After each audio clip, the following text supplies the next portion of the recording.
Welcome everyone. Welcome to the Comparative Literature Luncheon. Before introducing today's speaker, I'd like to announce a couple of events that are forthcoming. First, the speaker for the next week for the luncheon would be Elizabeth Franklin Lewis at the University of Mary, Washington, and she will speak on Amor Caduco, Love, Aging, and Women Writers in the Spanish Enlightenment. Also today at 5 p.m. in the Foster Auditorium, Dr.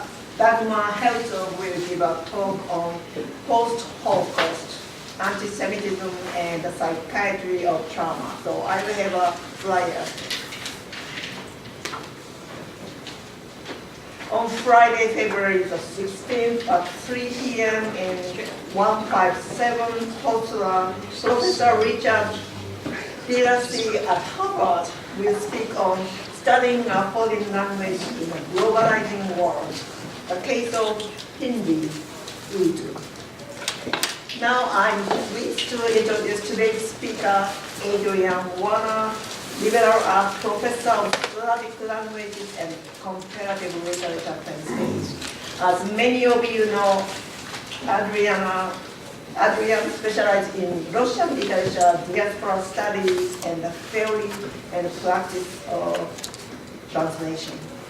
His latest books are Out of Russia, Fiction of New Translingual Diaspora, published in 2011, a German first translation of the poetry of Vladislav Adamowicz, published in 2013, and a forthcoming book entitled The Bilingual News, Self-Translation Among Russian Poets.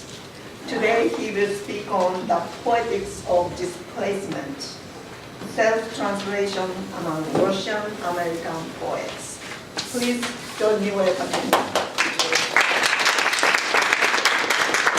Thank you, Rico, for this introduction. Thank you all for coming. I apologize that there's no free lunch today. That's because I'm a Penn State faculty. So there's free coffee and I hopefully some food for thought.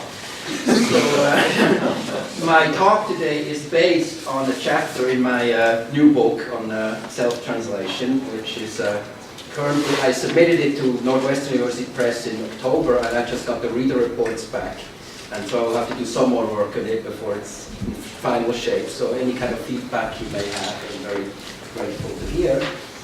Rather than just talking theoretically about self-translation, I think it's always fun to actually work with a concrete example.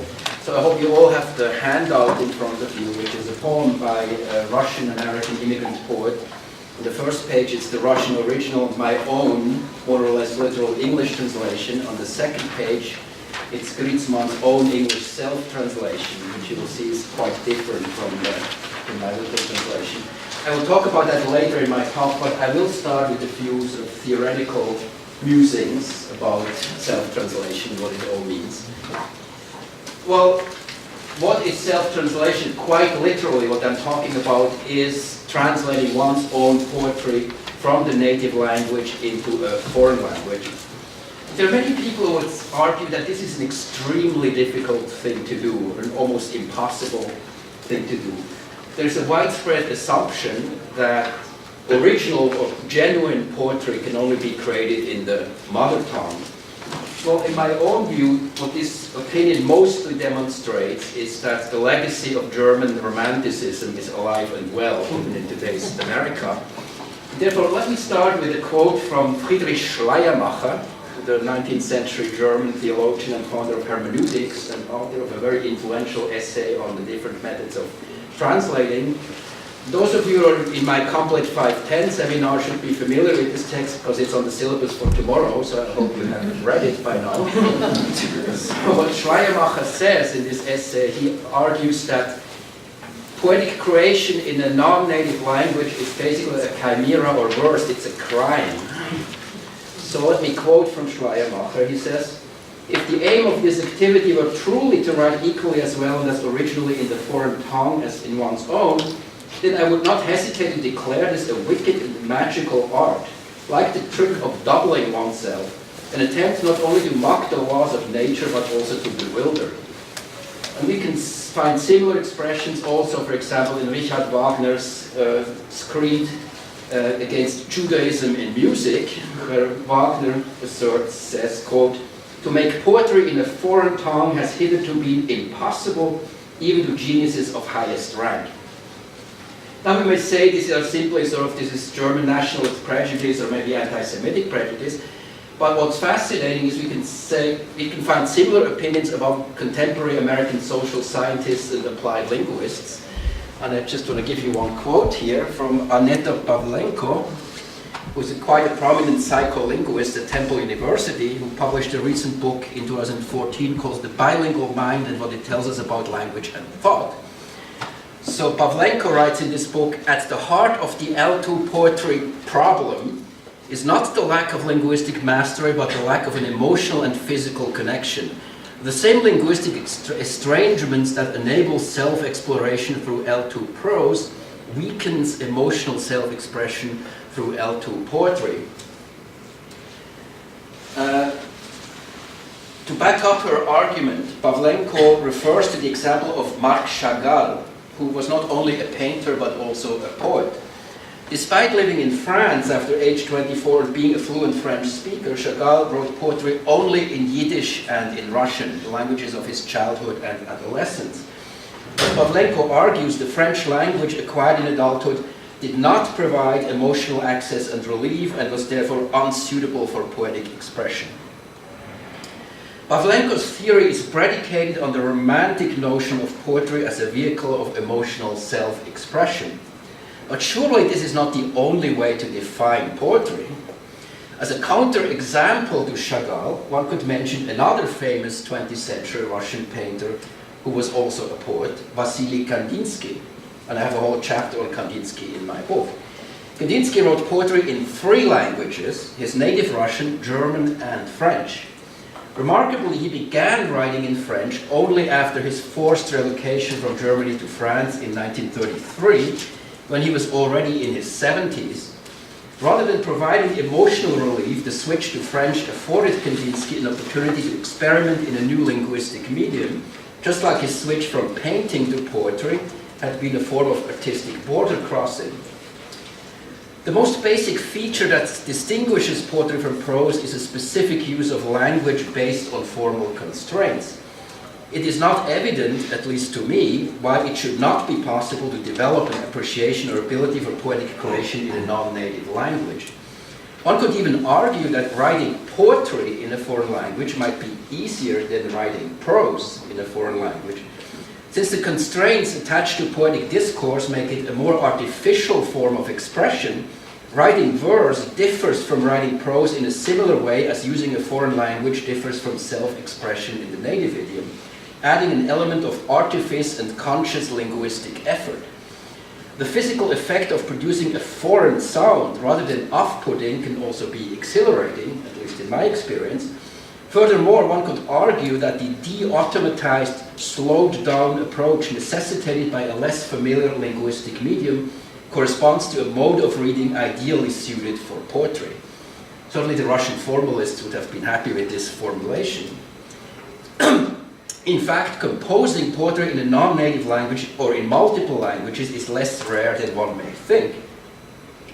It was a widespread practice in medieval and early modern Europe, when authors routinely switched between Latin and the vernacular language, and also between vernacular languages. Poetic creativity in non-native languages can also be found among more recent authors, such as Rainer Maria Rilke, or members of the European 20th century avant-garde. Before the concept of language was essentialized by the German Romantics, poets switched quite easily from one idiom to another without much concern for language loyalty. If there are no a priori reasons that would preclude a poet from composing verse in a foreign language, the stakes are raised considerably low when it comes to the issue of self-translation. The problem now is not only to create the poetic text in a non-native language, but to recreate an artistic concept that has already received a concrete shape in the native tongue. Given the rootedness of poetry in sound and form, and the identity of author and translator, this raises a host of questions. Is the self-translated version a variant of the original text, or should one speak of two parallel texts or two originals? How faithful should a self-translator be, or does this term even make sense when the functions of author and translator coincide? In other words, can an author betray himself in translation? And what does faithfulness mean anyway in the translation of poetry? Questions over questions. Well, the practice of literary self-translation has only relatively recently begun to attract serious scholarly attention, but over the past decade, self-translation studies has developed into a burgeoning subfield of translation studies. I have another slide here. So, 10 years ago, a landmark was the publication of Hawkinson and Munson's book, The Bilingual Text, the first monograph ever devoted to self-translation. Since then, there has been a steady stream of conferences, specialized journal issues, monographs, and edited volumes devoted to self-translation. Among them, Codingley's Self-Translation Brokering Originality in Hybrid Cultures, which came out in 2013. A bibliography of research on self-translation, maintained and regularly updated by Eva Gentes at Heinrich Heine University in Düsseldorf, can be downloaded at her website on self-translation, which I brought up here on the screen. In its latest iteration, this bibliography has reached the impressive length of 152 pages, containing over 1,000 entries of published and over 200 entries of unpublished items on self-translation. In spite of the substantial and ever-growing volume of research on self-translation, many issues remain unresolved. One difficulty in coming to terms with self-translation is the challenge that it presents to received notions of translation theory and textual authority. As Hawkinson and Munson have pointed out, self-translation, quote, escapes the binary categories of text theory and diverges radically from literary norms. Here the translator is the author. The translation is an original, the foreign is the domestic, and vice versa. In collapsing the roles of author and translator, self-translations tend to acquire in the eyes of the reading public a more authoritative status, given that the writer-translator, compared to an extraneous translator, is supposed to be closer to the original text. At the same time, however, somewhat paradoxically, it is assumed that the author-translator, as the intellectual owner of the text, can allow himself bold shifts from the source text, which, had it been done by another translator, probably would not have passed as an adequate translation. Even if we grant the self-translator privileged access to private sources and memories, such access can be perceived as a burden rather than as a blessing. The Cuban-American academic and poet Gustavo Pérez Firmat claims that, quote, the bilingual muse is a melancholy muse. It divides and does not conquer. In consequence of all the varieties of translation, perhaps none is more faithless than self-translation. Although the technical challenges are the same, it adds a dimension of personal and creative reassessment missing from second-party translation. The author who translates his or her own work knows it too well rather than well enough. End quote. Self-translation is indeed frequently perceived as a wrenching and unsettling experience. Samuel Beckett complained about the wastes and wilds of self-translation, while Nabokov compared it to, quote, sorting through one's own innards, then trying them on for size like a pair of gloves. Anthony Cordingley even has tried to theorize self-translation as a form of textual masochism. Why is self-translation such a punishing activity? Is it because it deprives us of the pleasure inherent in the act of translation, of discovering and appropriating the other, confronting us instead with our own tedious self? As the Romanian scholar Costin Papescu has argued, quote, when an author translates his own work, he is robbed of the fascination of discovery. He can only discover what he himself has constructed. On the other hand, of course, one could argue that self-translation facilitates a peculiar kind of self-discovery by bringing about the confrontation between one's different linguistic selves, so to speak. It should be noted that the term self-translation is in itself ambiguous, depending on whether we see the self as the subject or the object of the translational process. If the self is perceived as the object, self-translation literally involves a translation of the self. Seen from that angle, any literary writing in a non-native language could be considered a self-translation of sorts. Self-translation then is a worthy object of study not only because of the challenges it poses to established notions of translation theory, but also because of the unique questions about bilingual and bicultural identity that it raises. In Russian literature and culture, self-translation plays a particularly prominent role. As Brian Baer has pointed out in his recent monograph, Translation and the Making of Modern Russian Literature, the notion of translation lies at the core of Russia's self-definition as a multilingual and multi-ethnic empire, in which imperial realities produced an enormous number of bilinguals and a culture marked by hybridity. Furthermore, one could argue that the history of Russia in the 20th century was particularly propitious for the flowering of bilingual and self-translated texts, given the large number of writers and poets forced into exile. Prominent 20th century Russian exile poets who engaged in self-translation include Marina Tsvetaeva, who self-translated into French, and Vladimir Nabokov and Joseph Brodsky, who self-translated into English. Brodsky was in many respects Nabokov's antipode in his theory of translation. While both Nabokov and Brodsky rejected smooth translations, or what Venuti would call domesticating translations, they had opposite ideas about what constitutes faithfulness in the rendering of a poetic text. In contrast to Nabokov's semantic absolutism, Brodsky championed a kind of formal absolutism. Unlike Nabokov, who largely abandoned his rigid theory when translating his own poems, that's something I also write about in my book, although without openly admitting it, I should add, Brodsky brooked no compromise in his take-no-prisoners approach, which infuses English prosody with Russian elements. This is also something that Tsvetaeva does when she writes in French. Nabokov and Brodsky are by no means the only self-translating Russian-American poets, though. Over the past decades, there has been a substantial influx of new Russian-speaking immigrants to the US, many of them of Jewish descent, who have become successful writers and poets in English. Among the contemporary Russian-speaking poets in the US, one can find divergent linguistic practices.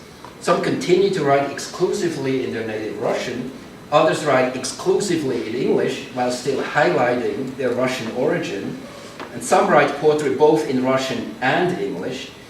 That is, they are what Stephen Kellman would call ambilingual writers. In the final chapter of my book, I focus on two of them, Andrei Gritzman and Katya Kapovich. Both Gritzman and Kapovich take a looser approach to self-translation than Nabokov and Brodsky did.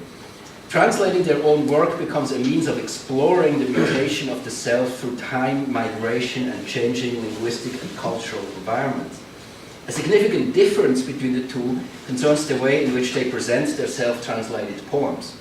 Gritzman invites a comparison between source and target text and the gaps between them in a bilingual en face edition, whereas Kapovich camouflages her self-translated poems as English originals. In spite of the different staging and performance of self-translation, both poets, by stressing difference rather than similarity in translation, turn their self-translated texts into a commentary on their own shifting transnational identities. To be sure, any translation of a poetic text is always already different from the original, but contrary to what one might expect from the coincidence of author and translator, for Gritzman and Kapovich this difference appears to grow in a self-translated poem. In what follows, I will concentrate on the case of Andrei Gritzman. Just a few words about his biography. Here is his picture. Gritzman is a medical doctor by training and profession. He was born in Moscow in 1947 and came to the US in 1981 at age 34. So that's only then when he started to learn English. In 1998, he received an MFA in creative writing from Vermont College at Norwich University. Aside from his daytime job as a physician at a large New Jersey hospital, he runs a Russian-American bilingual poetry reading series in New York, as well as the journal Interpoesia. Since 1995, he has published 9 volumes of poetry, 5 of them in Russian and 4 in English. Here are the titles, and you see they all signal a sense of in-betweenness. Ničejная земля means literally no man's land. view from the bridge, Vojnik means double, Piresatka means changing planes or trains, in transit, and so on and so forth. Griezmann is also the editor or co-editor of a very interesting anthology called Stranger at Home, American Poetry with an Accent. This is an anthology of non-Anglophone English immigrant poets to the US who write in English but with an accent, as Griezmann himself does. Not only from Russia but from all over the world. Griezmann's volume View from a Bridge, or Vid z mosta, is of particular interest for our topic. It is a bilingual edition with the Russian and English versions of the same poem printed on facing pages. This volume also contains an extensive introduction in which Griezmann comments on his own status as a bicultural poet and his method of translating.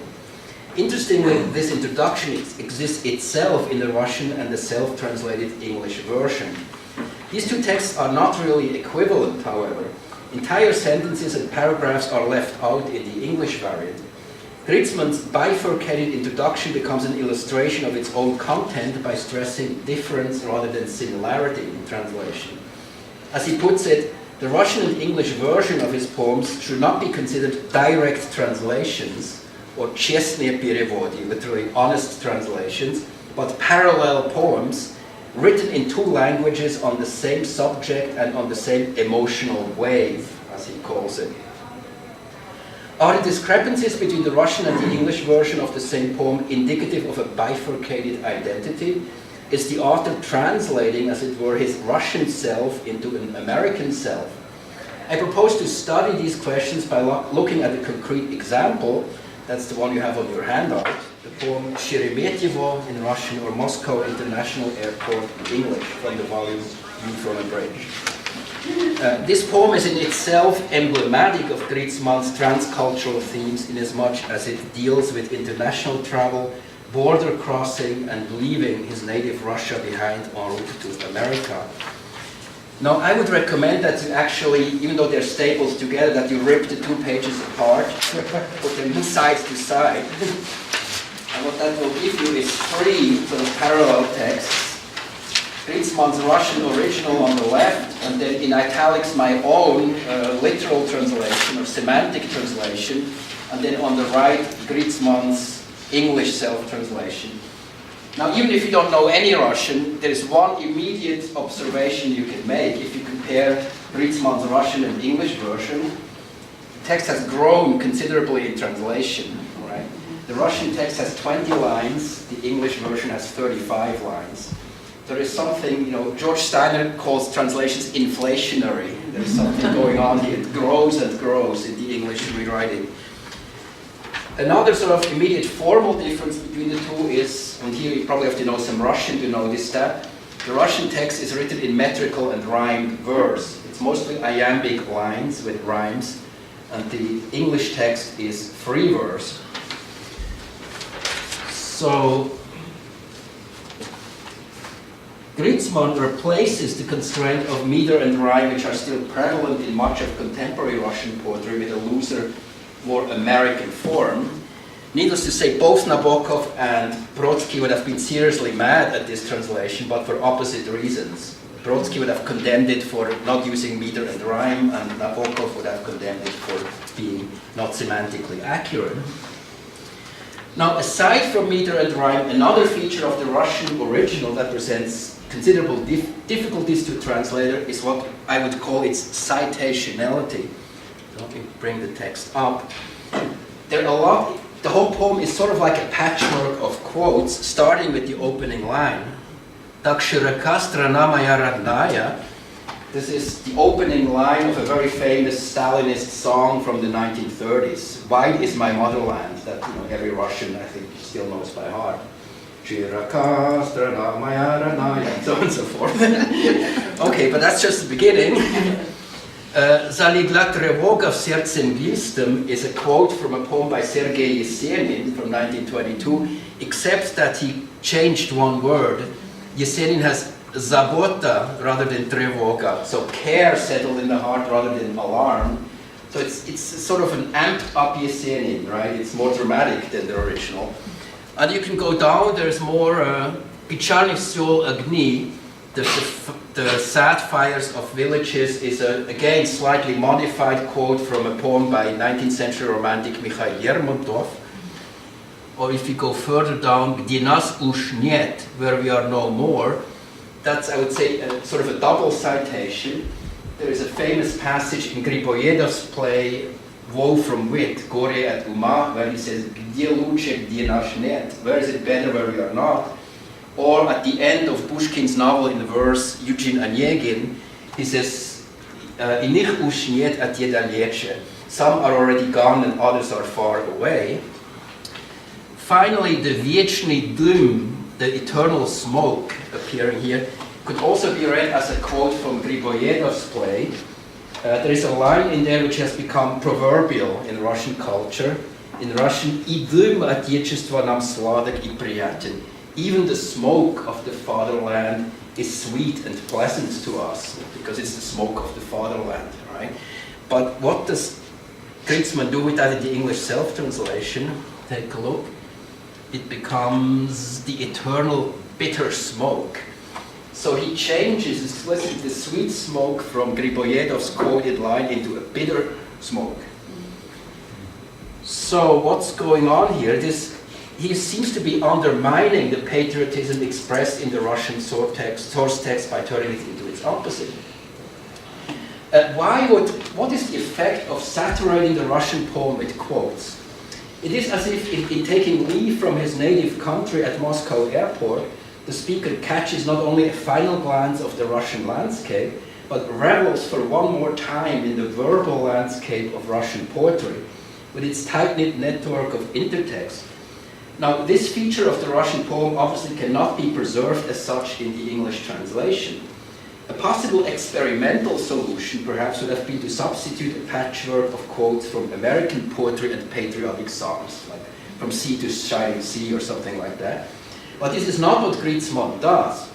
The opening line, "This country of mine is beautiful indeed," sounds more like a reflection of Griezmann's American persona commenting on the text of the Russian song quoted in the original poem.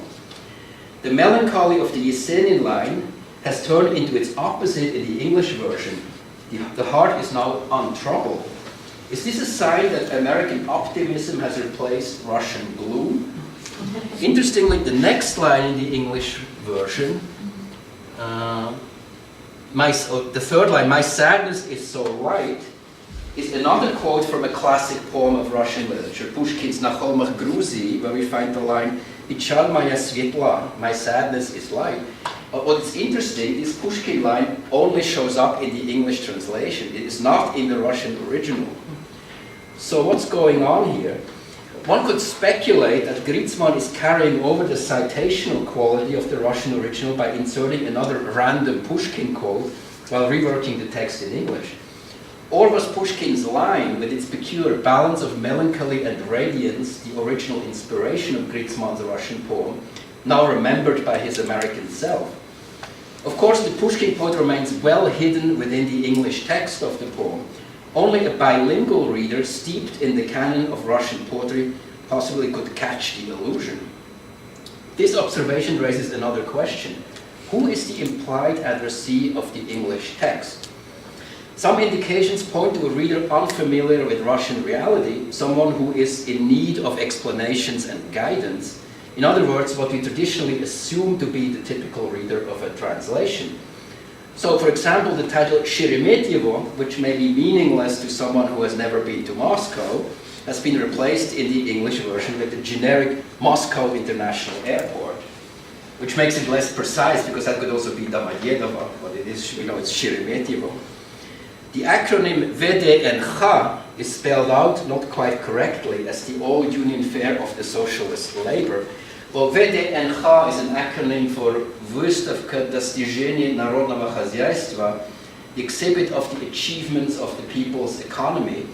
It's a large fairground in Moscow, opened in 1939. It was sort of the Soviet response to Disneyland.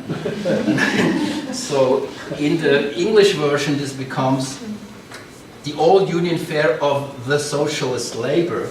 Well, there are several things that are interesting here. First of all, we have a superfluous article, right? The al unifer of the socialist labor, it should be of socialist labor, which marks the text in English as a text with an accent, probably unintentionally so. But on the other hand, socialist and labor do not show up in the Russian acronym. They're added by the American translation. So why are they there? I would argue that they seem calculated to evoke in the American reader stereotypical associations with the rhetoric of Soviet communism, right? It's all about socialism and labor, even if it's not in the original name. So in other words, this is Russia as seen by an American rather than by a Russian. Some of the differences between the Russian and English text look rather arbitrary at first sight. For example, the young British businessman of the Russian poem becomes an Englishman from Kent of unknown profession encountered in an Irish bar in the English version. Perhaps Griezmann's Russian persona was more struck by the occupation and youth of the British traveller, while his Anglophone self has become more discerning about the particularities of English geography and the branding of drinking establishments. An alternative explanation would be to read the word Kent as a bilingual pun. In Russian jargon, Kent can mean something like pal. In English, the word, which is absent but perhaps implied in the Russian text, homophonically turns into the name of the British county. Again, only a reader attuned to the subtleties of Russian slang would be able to grasp this pun, which turns the English poem into a sort of double-coded text. A line that merits particular attention is, "Oh, such a Russian custom," present in English and absent in Russian. It expresses an idea that could only have occurred to Griezmann by looking back at his Russian existence from the perspective of his present American alter ego. In that sense, Moscow International Airport functions as a comment on the translator's own feelings about returning to his Russian original poem while rewriting it in English. So in other words, self-translation becomes a form of self-commentary. It's a commentary about self-translation, and it really blends from a translation into a different genre, almost, of comment.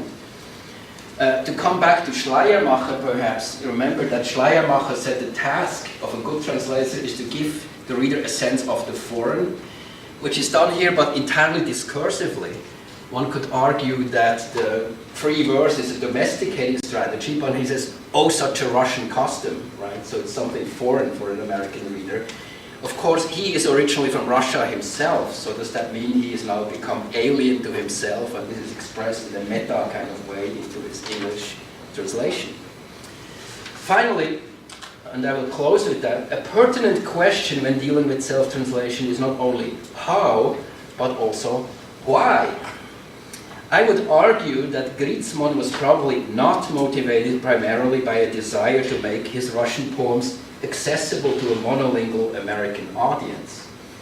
As Walter Benjamin says at the beginning of his essay on translation, no translation is written for a reader, just like no symphony is written for a listener. Rather, the process of self-translation serves as a way of exploring Griezmann's own hybrid Russian-American identity. Printing the Russian and English versions of the poem on facing pages becomes a spatial enactment of the poet's own divided identity between competing linguistic and cultural codes. The ideal reader of this edition, then, is a bilingual individual who, rather than being taken in by a translation's claim to total representation, shuttles back and forth between the two texts, uncovering their differences amidst their proclaimed similarities. In this sense, Griezmann's self-translational project can be associated with a postmodern understanding of translation as a practice bent on subverting textual authority. At the same time, though, producing a bilingual corpus of parallel texts can be seen as a way of stitching together a perhaps frayed bicultural identity, a way of coping with the experience of transnational dislocation by creating a space where the two sides of the author's linguistic self enter into dialogue with each other. The traditional relation between original and translation gives way to a constellation where both texts coexist with equal authority and add new dimensions to each other. I'm happy to hear your questions and comments. Thank you.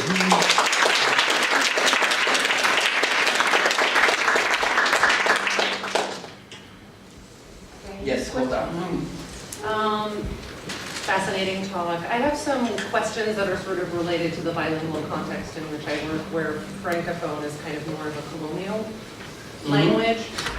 One is, do you have anyone who's writing in English and then translating into Russian? Relatedly, instances where it's unclear which the original is, which is something I've seen in North Africa, where they sort of write simultaneous versions and publish them at the same time. Okay, these are all good questions. Indeed, self-translation usually is asymmetrical in the sense that, you know, it's in a colonial context where you have a lingua franca, or and then you have a weak language and a strong language, which creates its own set of problems. I would argue this is not the case, though, for the people I discussed here, because Russian and English are languages of comparable prestige. So it's not that you sort of go from a minority language into a majority one. So the question, are they poets who translate from the foreign language back into? I have tried to come up with an answer myself. Of course, there's the example of Nabokov's Lolita, which is the obvious one. He wrote that first in English and translated it back into Russian. And also he claimed that it was a very difficult thing for him to do. In terms of poets, at least the poets I'm studying, there are very few. Actually, among the contemporary generation of Russian-American poets, I can't think of a single example of somebody who does that. Which is, interesting to wonder, why is that? So maybe, if you rewrite yourself in English, it is this sort of experiment in, enlarging your personality and building up a new personality. So it seems sort of, and you also do that by writing directly in English. So it seems almost redundant then to translate that back into Russian. I mean, perhaps, why would you do that? So are there examples where it's unclear which one came first? Here, the example I would mention is actually Wassily Kandinsky. His prose poems, which were collected in a collection called Klänge in German, and they only have been published in German, not in Russian, but most of them exist also in a Russian version. And here very clearly, sometimes he wrote the first draft in German and then translated into Russian, which actually would be an example of translating back into the native language. But frequently also began first in Russian and then translated into German. I mean, Samuel Beckett did something similar. He's another example of what is called, synchronous self-translation as opposed to asynchronous one. So with Beckett also, it's not always clear what came first, the English or the French version. But with Griezmann, it's pretty clear these are all poems he first wrote in Russian, maybe even like 10 or 20 years earlier, and then translated into asynchronous, use that term. Yeah. Mike? Yeah, the question in terms of development of Griezmann himself as a poet. I mean, you know that this is rhymed and metered. And he understands that the current English tradition doesn't like that and prefers free verse, so he shifted into that. But does his own writing in Russian shift into more free verse? Yes, he has both. He has free verse poems in Russian also. In this sense, he's very different from Kapovich, who's the other author that I discuss in my book, who writes only rhymed and metered verse in Russian. And she actually said that's a difference for me about writing in Russian and in English. In Russian, I just cannot write free verse. It just doesn't come off well. And in English, she mostly writes free verse. But Griezmann sort of does both. But you mentioned Nabokov too, and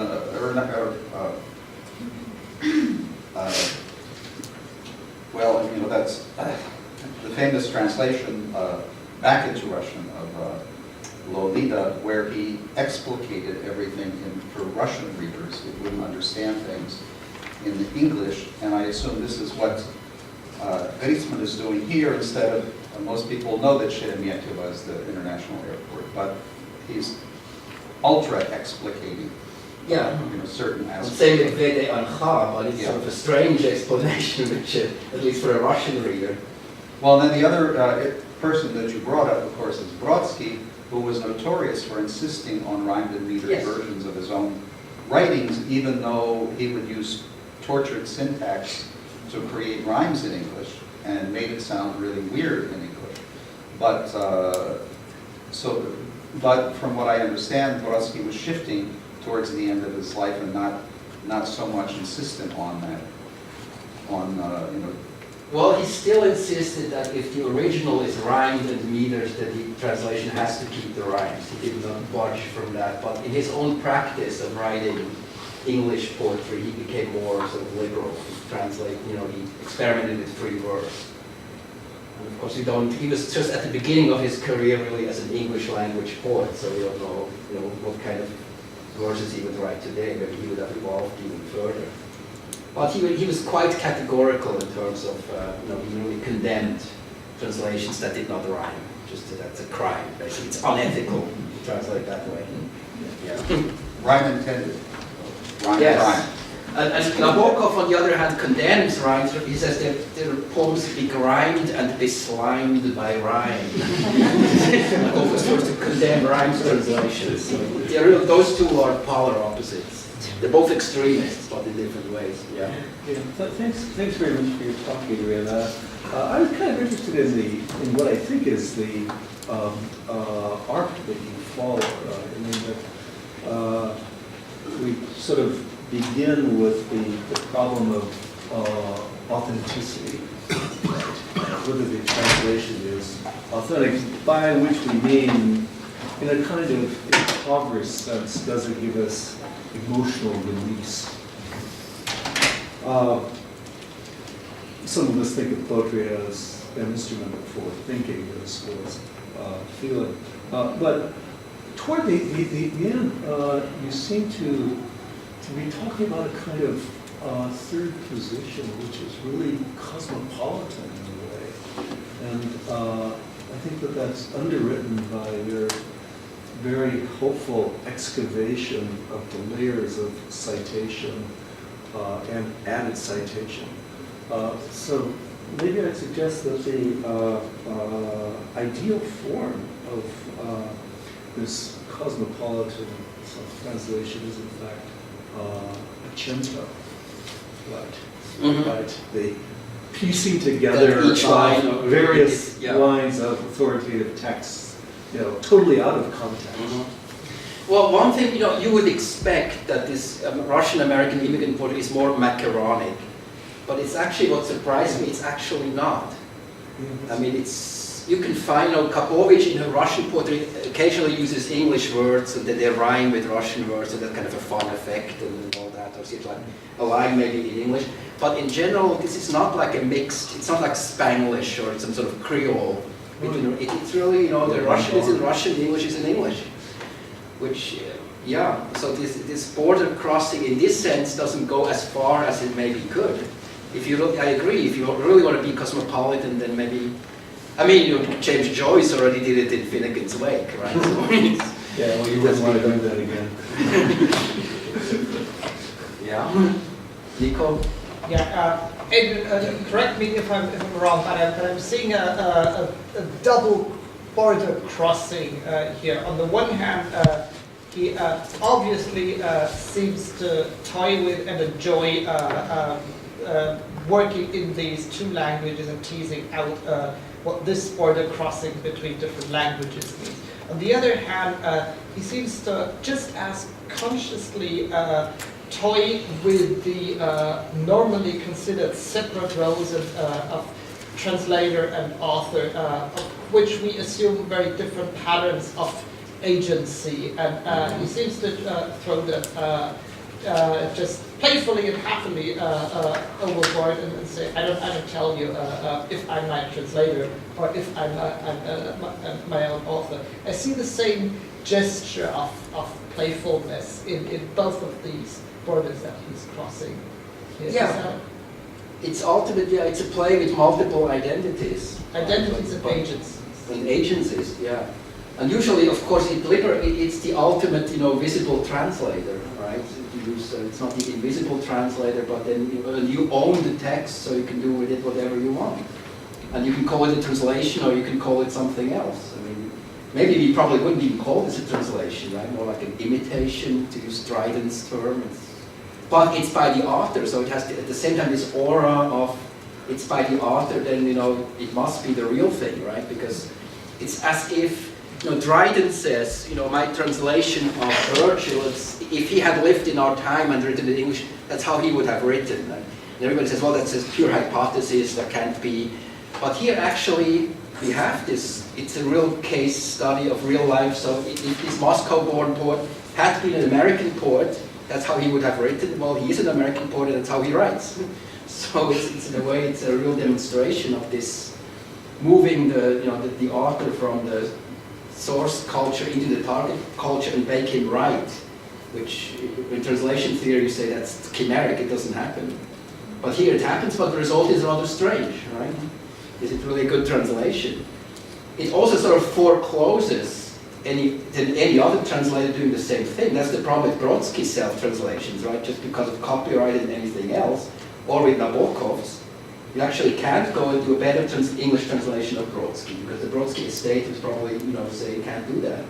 Because you have the canonical English version of Brodsky's poem, and that's it. You can't publish it, but Well, you can put it on yourself, put it yeah. online, I assume, and Yeah, I guess. people are doing that. Yeah, and I've seen it actually done with Nabokov's poetic self-translation. Somebody has said, this is no good, so that's how we should have translated and put it online. So yeah, online you can do it, but I'm sure if you try to publish that, I mean, the Wiley agency would come after you. Yeah. Carrie? I have two questions. One has to do with temporal distance. Are there situations where you can tell that the first version, whichever it was perhaps written, I think you mentioned a moment ago, 10 years earlier, 20 years earlier, half a lifetime earlier? Are there any differences if you see a greater temporal distance between the first version and the next? And then my other question is, are there any trilingual poets Yes. in your group? And how does that affect what you have been saying about the function of the translator, the self-translator? How many cells are there that get translated by the trilingual? I don't know if there are any quadrilingual examples, but some of them are very multilingual people who are writing about. Well, I mean, several of the individuals that I talk about were actually trilingual. Like Nabokov was trilingual, Zedayo was trilingual, but they only worked in two languages. Well, Nabokov would run text in French, and occasionally wrote in French, but he did not self-translate. Same with Tsvetaeva, who self-translated between Russian and French, but not German, even though she easily could have done it. Kandinsky was trilingual, and he wrote poetry in 3 languages, but he only self-translated between 2 of them, Russian and German. He did not self-translate himself into French or from French. However, the one person that wrote a parallel oeuvre in 3 languages and translated it, that's actually the first chapter in my book. It's a totally unknown Russian woman poet called Yelizaveta Kulman, who lived in the early 19th century, and she died at age 17 of consumption. She was clearly a linguistic genius. She knew something like 12 languages, and she wrote this enormous corpus of parallel poems in German, Russian, and Italian. So, and for her, she was sort of from the fringes of Russia. She was not an aristocrat or anything. She lived in very modest circumstances. She was taught pro bono by a German tutor, who just recognized that this girl is so talented, you have to. But she was very poor, and she grew up bilingual because her mother was a Russian German, so she had 2 languages, but then she added these other 10. And for her, I think writing in Italian was sort of an escape into this, because she wasn't able to travel, but this allowed her to build her own identity. And I think her Italian poems, I mean, when I compare them with the German and Russian, are actually better. Even though it has occurred to me my Italian is weaker than my German and Russian, so maybe I was just dazzled by the beauty of the Italian language. But I did run it by in Berlin with a person who is a professor of Italian, actually the director of the German Dante Society. And he was highly, he was highly astonished when he saw this Italian. He said, well, this sounds like a little party, this sounds like, and I told him this was like a 16-year-old Russian girl who wrote that. So she is a very interesting case, but completely unknown really. I'm sort of the one who tried to put her on the map as a trilingual self-translator. Also, her German is sort of archaic. It's like 18th century sort of anachronistic, because that's what her teacher fed her. He didn't give her Goethe and Schiller, but more like Ewald von Kleist and Gleim and all that. And the the same with her Russian style, which is very sort of lots of Slavonicisms and these sort of heavy ponderous 18th century kind of language. But her Italian, for some reason, sounds much more contemporary. And actually her final poem before she died was like Addio Italia, mio paese amorato, or whatever. It's this sort of farewell to Italy. And she's in many ways like a tragic figure. You know, she died way too young. Something interesting could have come of her, I think. But that's the only example I can think of a truly trilingual or multilingual poet in more than 2 languages. Yeah, yeah, Tina. No, sorry. Sorry, yeah. No, thank you. I was wondering if you could speak a little bit more about the phrase you used, poetry with an accent, and the way that's the title of his anthology. Of the anthology that he pulled together, and you gave the example of the all-union fare of the socialist labor, and typical overcompensation, putting an article where there should be none. Well, and I'm thinking of how typically speaking with an accent indicates a kind of absence of mastery, or a sort of a disobedience or something to the language, and in anthologizing that title, clearly he's kind of reclaiming that and working against in that, a positive that sense, that it sort of gives you maybe Kapovic has an interesting poem written in English where she says, we drop articles like cigarette ashes. Talking about this generation of Russian immigrant poets. Well, So it becomes kind of an in-your-face kind of.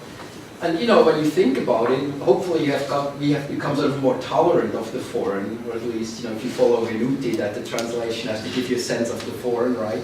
So that maybe writing with an accent is the appropriate well, the stance phrase to kind take. of maintains that asymmetricality that you were talking about too. And in some ways, it strikes me as a sort of analog for what we see in the semantic and kind of formal expansion between the original Russian poetry and the English translation that he's written. And so, I guess you've spoken to it a bit already, but So do you is see there like other ways that with you an see accent that's that- problematic because it implies some sort of disparaging kind of, there's like the standard way of speaking and then we I mean, I think that's automatically the common understanding marginalized. of it, that he seems to be intervening into. Yeah. But I see it more as claiming a label that is perhaps meant disparagingly, but then that you adopt sort of as a proud badge of honor, sort of, like Yeah. queer, right, which is meant as a slur, but then it becomes like sort of what you're proud of. So speaking with an accent, then, it's sort of, well, there's nothing to be ashamed of speaking with an accent, because it shows, if nothing else, that you know more than one language, right, if you speak with an accent. No, I It think puts you ahead of there- most Americans. Yeah. Well, that's not true. Actually, all Americans speak with an Yeah, when you really think about it, we all have an accent somehow, one way or another, right? Yeah. Then the title would make sense. But You have a question? I don't know if you're prepared to answer questions on Pavlenko. Well, one question. No, I'm just very curious about this claim that you can measure emotion in poetry. Right? And in your presentation, what it came down to was you trumping her. It was anecdotal, right? You trumped her Chagall anecdote with your Kandinsky anecdote. Yeah. But since she's a linguist, I assume she has some kind of a corpus or some kind of a methodology to back up what you, and I know social scientists do measure emotion. They have techniques for that, but I don't know how to transfer that to poetry, right? Or apply that to poetry. Your example is very interesting because in the English version, there are 2 exclamation points that aren't in the Russian, which would indicate emphasis and hence some emotional involvement. On the other hand, when you talked about the quotations in the Russian, a lot of them had that kind of emotional attachment to the motherland, fatherland, etc., right? That's kind of a hidden emotion. And so, what counts as emotion, et cetera, et cetera. I don't know, I may be making too much out of something that may have been an offhand comment in her Well, book. emotion is, Pavlenko, that was, I think, her PhD thesis in her first book was all about, how emotion is expressed in different languages. And to terms of different vocabulary that you have to, and how it doesn't really translate from one language to the next. So, but I just think her view of poetry, I mean, obviously she's not not a poet or not a literary critic. I think her view of poetry is that of a typical Russian teenager who grew up, loving poems. And for her, it's sort of it comes from the heart, and it's what you emotionally identify with. But I should say I left that out in my introduction. I have more examples of that. It's not just Pavlenko. There actually are many people, some of them highly refined, cosmopolitan individuals who claim they cannot appreciate poetry in a foreign language.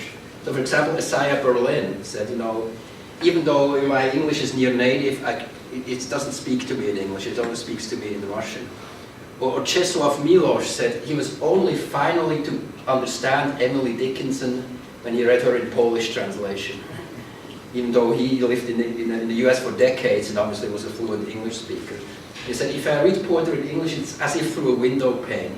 It doesn't speak to me emotionally. Which is totally not my experience. For me, it was always the opposite. I was attracted to foreign poetry just because it sounded foreign. I thought that was exciting. But I think psychologically, there are different types of people. They're not necessarily, sort of narrow-minded nationalists. There is something there. And clearly, it seems to be the case for Pavlenko herself. That's just how she reacts to poetry that's not in the native language, which in her case is Russian, actually, even though she's from Kiev. And she knows Ukrainian, too. And supported the Orange Revolution. Yeah. No, she's a good person. I know her personally. But, I would argue with her over this definition of poetry, which strikes me as limited or naive. Of course, I'm more of a formalist, perhaps, than, poetry has to do with form rather than the content ultimately.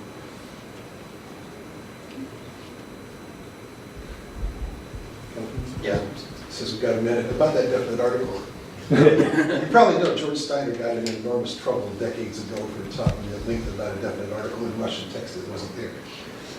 That definite article changes the meaning because it's contrasting socialist labor to all other labor.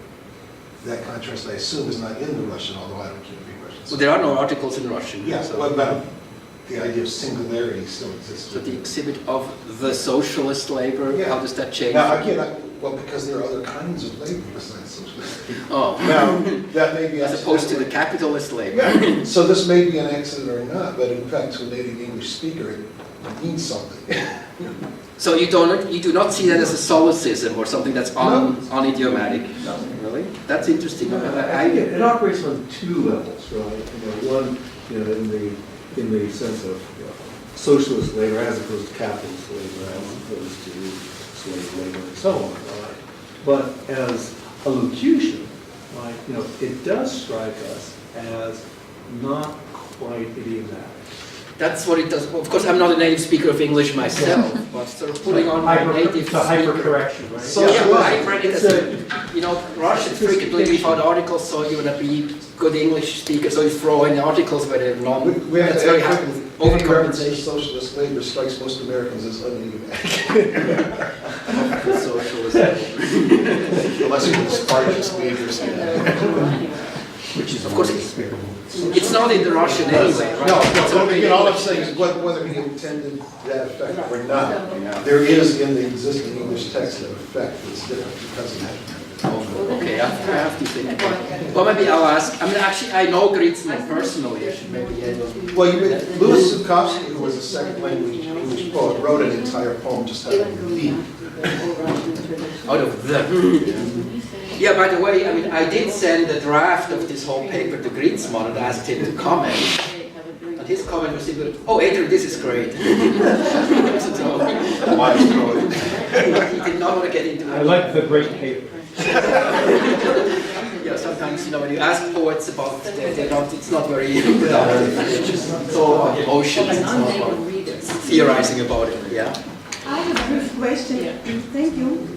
So, my question concerns your remark that self-translation becomes a form of self-commentary. It's a very interesting remark. So that from translation we can learn not only how, but also why. Do you have any kind of theory or some expanded thoughts on this particular issue? how translation becomes self-commentary with respect. Well, I just think what prompts people to self-translate is not really that they want to make their text accessible to a foreign reader, or in most cases. It's more something you do for yourself. And a lot of people actually resist self-translation, again, for the reasons I mentioned. They think it's torture, or why should they deal with that? But if you engage in it, I think it does confront you with yourself in a sort of very interesting way. And it is, I mean, I'm not a poet, but I did write my master's thesis in German, and then I used part of it for my PhD thesis. Oh, that's easy, it's already written, right? But then I had to translate it into English, and it just didn't work that way. I mean, you can't, you're a different person in different languages. And that's, I think, the fascination of self-translation. It really brings it brings the two egos into conflict with each other. Yeah? Yes, I have a question about your title, Displacement. How are you conceptualizing displacement? Because you talk about how these authors came to the United States, and you never explained what kind of dynamics they lived in moving from one place to the other. And I'm thinking displacement works in the practice and bodies, but also in the plane of ideas. So how are you thinking displacement here? Well, I meant it in a double sense, of course. Literally, it's spatial. You move from one country to the next, so you're a displaced person, so to speak. Also, we have different dynamics of displacement. It displaces your translation, right? It displaces the text by moving it into a different code. So there is no equivalence, right? As we usually talk about when we talk about translation, it's different always already. So how do these two displacements work together? So I've tried to work out, yeah? Well, I mean, it's also one of the four processes in the dream work, isn't it? That's true, yeah. Verschiebung.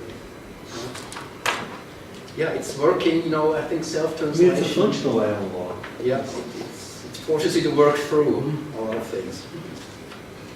Well, you also have some good examples of Liliana Ursu, who does the trots for Tess Gallagher and then reads Tess Gallagher's versions and then changes her original Romanian because she likes what's been done in the English translation. And then she changes the Romanian. Yeah, I had the same problem with her. I told her, translating her was like, a moving target. Because she looked at my German versions, I like that better than the original, so she rewrote the Romanian to make it conform to the German. So that was an interesting experience. Okay, I think time is up. Thank you so much.